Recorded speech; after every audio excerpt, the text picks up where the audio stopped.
Hello children, welcome to the digital class. In your 7th class, you learnt about what is data, how to organize data and how to find mean, median and mode. Okay children, now you observe the screen. Here I am showing you 2016 Olympics top 5 countries.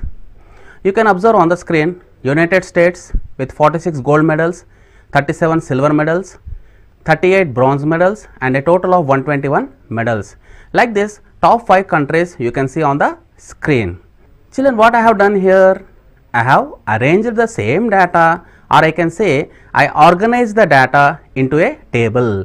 So here you can understand easily and you can answer questions from this table. Children, observe this. This is the data. This is also a data. Now tell me which one is easy to understand and easy to answer the questions? Yes, definitely organized data. In this session, you are going to learn about basic measures of central tendency, arithmetic mean, median and mode, organization of grouped data, grouped frequency distribution, limits and boundaries, length of the class. Okay children, I am taking the same table here. Try to answer my questions. Which country has got the highest number of medals? So we have to look into the total. Now tell me which country got highest number of medals? Yes, it is 121, United States. Now try to answer this question. Which country has got the highest number of gold medals? Yes, 46, again United States. Next question, which country has got the least number of bronze medals? Okay children, these are the bronze medals. In that least number is 15. Now tell me which country got least number of bronze medals? Yes, it is Germany. Information available in the numerical form or verbal form or graphical form that helps in taking decisions or drawing conclusions is called data. Okay children, now observe the table. Here I am showing you time spent in hours by Rahul for 2 activities in a week. What are the 2 activities here? Study and play. He is Rahul. On Sunday he studied 3 hours and played for 3 hours. Monday 2 hours, 2 hours. Tuesday 2 hours, 3 hours. Wednesday 4 hours, 1 hour. Thursday 3 hours, 2 hours. Friday 4 hours, 1 hour. Saturday 3 hours and 2 hours. And total time spent to study in that week is 21 hours and to play is 14 hours. Now try to answer my question here. How many hours did Rahul study on Tuesday? Yes, you are right, 2 hours. Now answer this question. How many hours did Rahul play on Sunday? Yes, 3 hours. How many hours did Rahul study in the week? So I can say 21 hours. Okay children, now using this data, can we take a single value that can represent study per day in a week, and can we select a single value from this data, tell about the total week? Is it possible? No. Then what we need? Yes, we need to study measure of central tendency, which will be the central value which represents the total data. Basic measures of central tendency is classified into 3 types. What are they? Arithmetic mean, median and mode. Now let us understand what is arithmetic mean. The sum of all observations divided by the number of observations is called arithmetic mean. So what I am doing here, I am taking x1, x2, x3 and so on up to xn as n observations. Then how to find arithmetic mean? Yes, we have to find the sum of the observations divided by the number of observations. Children, try to understand this. Arithmetic mean is equal to sum of all observations divided by number of observations. I can denote arithmetic mean with x bar. So I can say x bar equal to sigma xi by n. Children, what is this sigma xi? Sigma stands for summation. Xi, ith observation. Suppose if I take here 1, I have to take x1. If I take 2, I have to take 2. If I take 3, I have to take 3, and I have to take up to n. So this I can take values from 1 to n. So what is the formula to find arithmetic mean? Yes, x bar equal to sigma xi by n. Now let us find the mean of the data. Children, how many observations I have given here? 1, 2, 3, 4, 5, 6, 7. So I have given 7 observations. So how to find mean? Yes, x bar equal to sigma xi by n. So I am taking the numbers like this. See children, this is 10.25. Okay. This 9 I have taken as 9.00. 2 places I am taking here 2 zeros. So 9 is taken as 9.00. 4.75 as it is. 8 is taken as 8.00. 2.65 as it is. 12 is taken as 12.00. 2.35 as it is. Now what I am doing here? I am finding the sum of observations divided by number of observations. Yes, 7. So I am trying to add these observations. If I add, what I am getting children here? Yes, 49.00. 49.00 can be taken as 49 divided by 7. Children, can we cancel these terms? Yes, 7 ones are 7, 7s are. What is 7 by 1 equal to? 7. So mean of the data is 7. Children, observe the screen. I am reading the question. Mean of 8 observations is 25. If one observation 11 is excluded. What is meant by excluded? Taken out from the observations. Find the mean of the remaining observations. So what is the formula to find mean? Yes, mean x bar equal to sigma xi by n. Now mean of 8 observations, that is x bar, is given as 25. You can see children here, mean is given as 25. Now I am finding sum of 8 observations. How to find the sum? It's very simple. If I want to find the sigma xi, what I have to do? I have to multiply this n with x bar. So what is x bar? 25 into n. Number of observations is 8. So 25 into 8. Children, what you will get if you multiply 25 with 8? Yes, we will get 200. What is the excluded observation? Yes, it is 11. Now sum of 7 observations. See children, here it is sum of 8 observations, but we have to find sum of 7 observations. Why? We have to take out this 11 from the sum. So what I am doing here? 200 minus 11, which is equal to 189. Mean of 7 observations, that is x bar equal to sigma xi by n. So I can say 189 by 7. Children, can we cancel these terms? Yes, 7 ones are 7. 2s are 14, 7 7s are 49. So I will get 27. So what is the mean of remaining observations? Yes, it is 27. Okay children, now let us go into the next example. Mean of 9 observations is 38. In doing so, mistakenly the observation 27 is taken instead of 72. Try to understand children here. 27 is taken instead of 72. Now we have to find the correct mean. Mean of 9 observations, x bar equal to 38. Sum of 9 observations, what you have to do? This mean should be multiplied with the number of observations. So 38 into 9. What I am getting here? 342. Now an observation 27 is taken instead of 72. So we got an error here. What is that error? We have taken 27 instead of 72, means we have taken less. So we have to find the difference. So 72 minus 27, which is equal to 45. Corrected sum of 9 observations. Children, here number of observations will not change. Why? Because they are as it is. Then what will be changed? Just the sum will be changed. How to change the sum? It's very simple. Sigma xi equal to this sum you have to take, and as we have taken less, see children, we have taken 27 instead of 72. So we have taken less. So this error should be added. What I am doing here? I am adding the error. So plus 45. So which is equal to 387. So this is the corrected sum of 9 observations. Children, here If you take mistakenly a greater number instead of a smaller number, then error should be subtracted.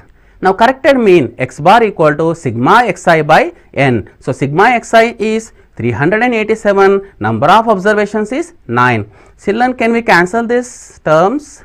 Yes, 9 ones are 9 4s are 36, 9 3s are 27. So what I am getting here? 43. Now let us understand properties of arithmetic mean. Arithmetic mean is a representative value of the entire data. Children, you already understood that we cannot take individual value to represent the total data. Then what should be taken? Arithmetic mean can be taken. So I can say that arithmetic mean is a representative value of the entire data. Arithmetic mean depends on both number of observations and value of each observation. Arithmetic mean is a unique value of the data. Children, for a given data, we cannot find more than one mean. So we can say that arithmetic mean is a unique value. When all observations of the data are increased or decreased by a certain number, the mean also increases or decreases by the same number. When all the observations of the data are multiplied or divided by a certain number, the mean also multiplies or divides by the same number. Children, try to understand these two. If it is increased, mean also will be increased. If it is decreased, mean also will be decreased. So I can say that if all the observations are increased, mean will be also increased. If all the observations are decreased, mean will be also decreased. If all the observations are multiplied with a certain number, mean also should be multiplied with the same number. If all the observations are divided with a certain number, mean also should be divided with the same number. Arithmetic mean by deviation method. See children, arithmetic mean is equal to estimated mean plus average of deviations. So estimated mean is taken as A, average of deviations is taken as sigma xi minus A by n. Children, try to understand this. Deviation is nothing but the difference between estimated value and the observation. See children, this is the observation and this is the estimated value. The difference can be taken as deviation. So how to find average of deviations? It is very simple. Sum of all the deviations by number of observations. So we can say sigma xi minus A by n. Arithmetic mean equal to A plus sigma xi minus A by n. Children, this is the formula used to find arithmetic mean using which method? Deviation method. Now let us find the mean of 10 observations. See children, here I am taking 10 observations.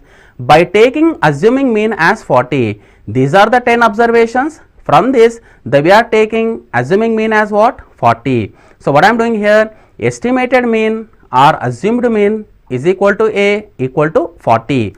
So arithmetic mean equal to A plus sigma xi minus A by n. So what I am doing here? A is nothing but 40. So what is xi minus A? Xi, first one is 14. 14 minus 40, you will get minus 26. 36 minus 40, minus 4. 25 minus 40, minus 15, and so on. Like this we have to find the deviations, and I am finding last division here 62 minus 40, which is equal to 22. Like this we have to find all the deviations and we have to find their sum and we have to divide with the number of observations. So what I am getting here children? Minus 70 plus 50 by 10. So I can say 40 plus minus 70 plus 50. So I will get minus 20 by 10. Can we cancel the terms here? Yes. So 10 ones are 10 twos are. So I will get minus 2, 40 minus 2, which is equal to 38. Find the sum of deviations of all the observations of the data from their mean. So what you have to do now? Yes, we have to find mean first. So what is the formula used to find mean? Mean x bar equal to sigma xi by n. So I can say that sum of observations by number of observations. So I am finding the sum of observations dividing with the number of observations. What I am getting children here? 60 by 5. If I cancel 5 ones are 5 ones are 5 twos are. So I will get 12.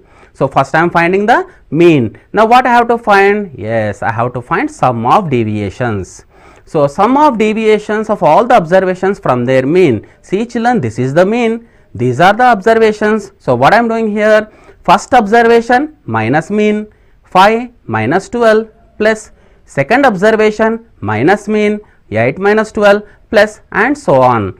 So if you do like this, what I am getting here is minus 7 minus 4 minus 2, 15 minus 12 is 3, 22 minus 12 is 10. If I add minus 7 plus into minus minus 4 plus into minus minus 2 plus 3 plus 10. See children, here we have 3 negative values. So I have to add them. 7 plus 4, 11, 11 plus 2, 13. So I will get minus 13, 3 plus 10, 13 plus 13. If I cancel these terms, I will get 0. So what I am getting children here? Sum of deviations of all the observations of the data from their mean is 0. Now let us understand what is median. The middle term of the distribution when it is arranged in either ascending or descending order.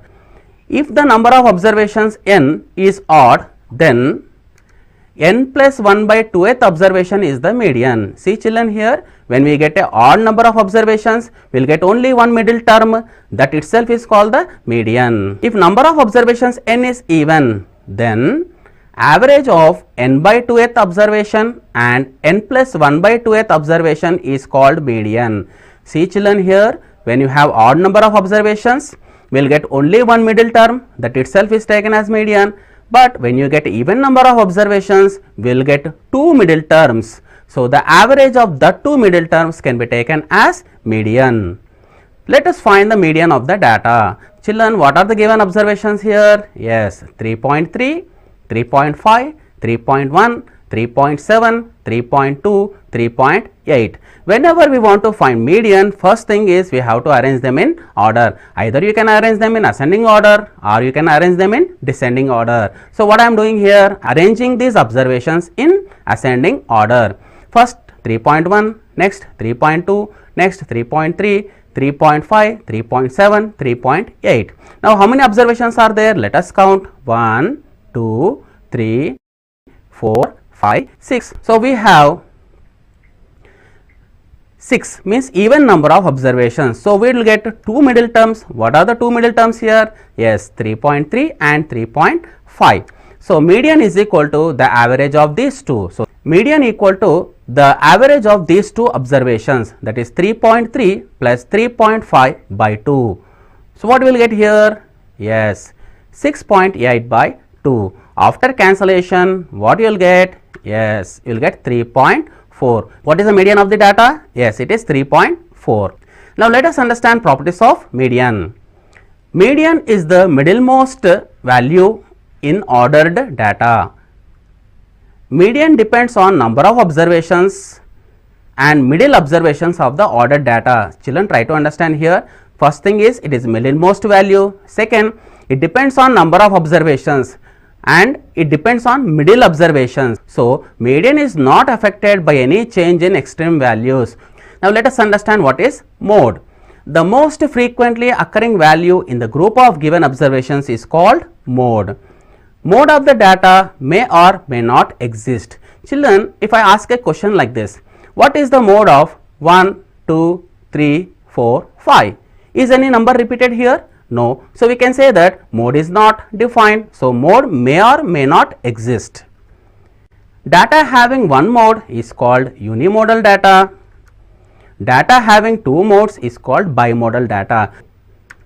Now let us find mode of the data. Given observations in ascending order. Children, what I am doing here? I am finding the mode for this data. First, to find the mode, I am arranging them in ascending order. 9, 10, 10, 10, 11, 11, 12, 15, 19, 20, 21. Children, you observe the screen and tell me which number is repeated for more number of times. 10 is repeated for 3 times. 11 is repeated for 2 times. So I can say that 10 is occurring for 3 times and 11 is occurring for 2 times. Now which number is occurring for more number of times? Yes, it is 10. So what we can say, mode of the data is 10. So the above data is called unimodal data. Mode of the certain scores is x. If each score is decreased by 3, Then find the mode of the new series. Children, what is given here? Mode of the series given as x, and you try to understand this one. If each score of the data is decreased by 3, then mode of the data also decreases by 3. Not only decreases, if it is increased, mode will be also increased. So, as it is decreased by 3, mode also must increase or decrease? Yes, it should decrease by 3. So, I can say mode of the new series is x minus 3. Properties of mode. Mode is the most frequent observation of the given data. Mode depends neither on number of observations nor on values of all observations. Mode is used to analyze both numerical and verbal data. For a given data, there may be 2 or 3 or many modes. Children, already I said that it can have mode or it cannot have mode. When data is having mode, it can be 2, it can be 3, or it can have many modes also depending on the given number of observations. Let us find mean, median and mode of the data. Children, observe the screen here. Given observations, I am arranging the observations in ascending order.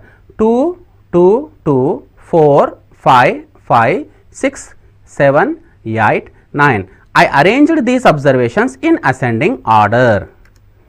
Children, what is the formula used to find mean? Yes, it is x bar equal to sigma xi by n. So, sum of the observations by number of observations. How many observations we are here? We are taking 10 observations and we have to find the sum of observations. So, when I add this, what I am getting here?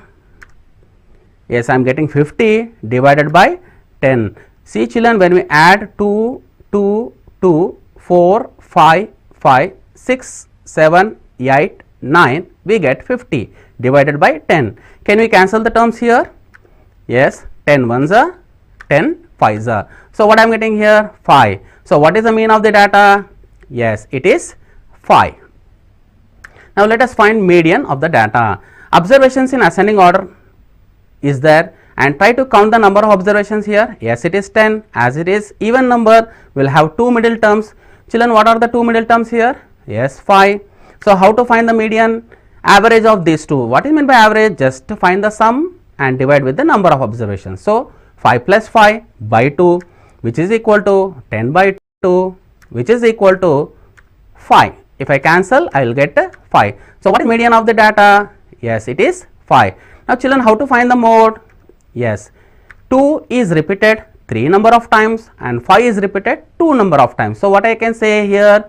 2 is occurring for 3 times and 5 is occurring for 2 times. So, from this what we can understand? Mode of the data is 2. Why? Because 2 is repeated for more number of times. Grouped frequency distribution. Children, representation of given observations of the data into classes with frequencies is called grouped frequency distribution. Classes are nothing but the groups here. So, what I am doing? I am taking an example here. I am taking marks of 50 students in a FA. So, if I take a table here, I am taking the marks 1 to 5, 6 to 10, 11 to 15 and 16 to 20. See children, you know what is FA? Okay, teachers will be conducting for 20 marks, right? So, I am making 4 groups here. What are the 4 groups here? Yes, first group is 1 to 5, second group is 6 to 10, third group is 11 to 15, fourth group is 16 to 20. Now, how many children got 1 to 5 marks here? Yes, 6 students, and 6 to 10 marks 15 students, 11 to 15 marks 20 students, and 16 to 20 marks 9 students. And what is the total number of students here? Yes, 50. I am preparing a table or frequency distribution table with the help of classes and with frequencies. So, I am calling it as grouped frequency distribution. Now, let us understand what are inclusive classes. Classes like 1 to 5. See children, we have to read this as 5, 1 to 5, 6 to 10, 11 to 15, 16 to 20 are called inclusive classes. Why these classes are called inclusive classes? Let us understand. The class interval, I am taking the first one here, 1 to 5, has all the observations between 1 and 5. Children, try to understand here. If I take a class here 1 to 5, all observations between them should be taken. including both 1 and 5 means 1 should be taken and also 5 should be taken. As both these limits are included in the same class, we are calling the classes as inclusive classes. In the class interval 1 to 5, 1 is called lower limit and 5 is called upper limit. Children, I am taking a class here. What is the class here? 1 to 5. What is the starting number? Yes, 1. So we are calling it as lower limit. And what is the ending number? Yes, it is 5. So we are calling it as upper limit. In case of inclusive class intervals, limits and boundaries are different. Let us understand what are exclusive classes. Classes like 0 to 5, 5 to 10, 10 to 15, 15 to 20 are called exclusive classes. Children, let us understand why these classes are called exclusive classes here. The class interval, I am taking the first one here, 0 to 5, has the observations between 0 and 5, including 0 and excluding 5. Why we have to exclude 5? Let us understand. If I take 0 to 5 class, if I include 5, then you will get a doubt here. 5 should be taken in first class or second class? Yes, there is a problem. So what we do here, we will take 5 in the second class. So from this what we can understand, if I take 0 to 5 class, I can take each and every value from 0 to 5 but not 5, means less than 5 should be taken. In the same way, here if I take the second class 5 to 10, from 5 to 10 we can take, but we should not take 10, means we can take values less than 10. Children, one question here, if you have inclusive classes, what is the need for taking exclusive classes? Yes, suppose in a FA, if a student is getting 5.5 marks, suppose 5.5 marks, where he is to be taken, there is a problem. So we need exclusive classes. So when we have integer values, we can go for inclusive classes, and when we have decimal values, we can go for exclusive classes. The class interval 0 to 5 has the observations between 0 and 5, including 0 and excluding 5. In the class interval 0 to 5, 0 is called lower limit and also called lower boundary. 5 is called upper limit and also called upper boundary. In case of exclusive class intervals, children, we can call them as continuous series. Limits and boundaries are the same. So from this what we can understand, for inclusive classes, limits and boundaries are different. For exclusive classes, limits and boundaries are the same. Let us understand lower and upper boundaries. See children, I am taking the classes here 0 to 5, 5 to 10 and so on. We are calling them as exclusive classes. If I take the class here 5 to 10, the lower boundary will be 5. The upper boundary will be 10, because these classes are exclusive classes, limits will become the boundaries. See children, here I am taking inclusive classes. For this, limits are different, boundaries are different. How? Let us understand. If I take 6 to 10 class, okay, how to find the lower boundary? This is the 6, I am taking this 6. You have to take the upper boundary of the previous class, that is 5. So I have to add them and divide with 2. So 5 plus 6 by 2, I will get 5.5. In the same way, 10 plus 11 by 2 will get 10.5. So from this what you can understand here, the lower boundary of 6 to 10 class is 5.5, upper boundary of 6 to 10 class is 10.5. Lower boundary and upper boundary of a class are called its true class limits. Length of the class. The difference between upper and lower boundaries of a class is called length of the class. So I can say C is equal to UB minus LB. If the classes are 0 to 5, 5 to 10 and so on, for the class if I am taking 5 to 10, see children, these are exclusive classes. So I can say limits are the boundaries. So I can say 10 minus 5 equal to 5. Okay, so for the class 5 to 10, lower boundary is 5, upper boundary is 10. So I can say C is equal to UB minus LB, that is 10 minus 5 equal to 5. If the classes are 1 to 5, 6 to 10 and so on, these are inclusive classes. Okay, I am taking in that for the class 6 to 10, lower boundary will be 5.5, upper boundary will be 10.5. So class length or length of the class can be taken as UB minus LB, which is equal to 10.5 minus 5.5, which is equal to 5. Okay, children, try yourself. Find the mean of 20, 11, 21, 25, 23 and 14. Find the median of 14, 25, 28, 32, 35, 36, 42, 50, 56. Find the mode of 1, 4, 2, 5, 2, 3, 2, 3, 5, 3, 6, 4, 6. Arithmetic mean of 9 observations was calculated as 45. In doing so, an observation was wrongly taken as 42 instead of 24. Find the correct mean. Okay children, In this session, you learnt about the measures of central tendency, that is mean, median and mode, and at the same time you learnt about what are class limits and what are class boundaries. In your next session, you are going to learn frequency distribution, tables and graphs. For better understanding of the concepts, solve the worksheet. Please visit the official website of SIET for worksheet. Okay children, let us meet in our next session. Thank you.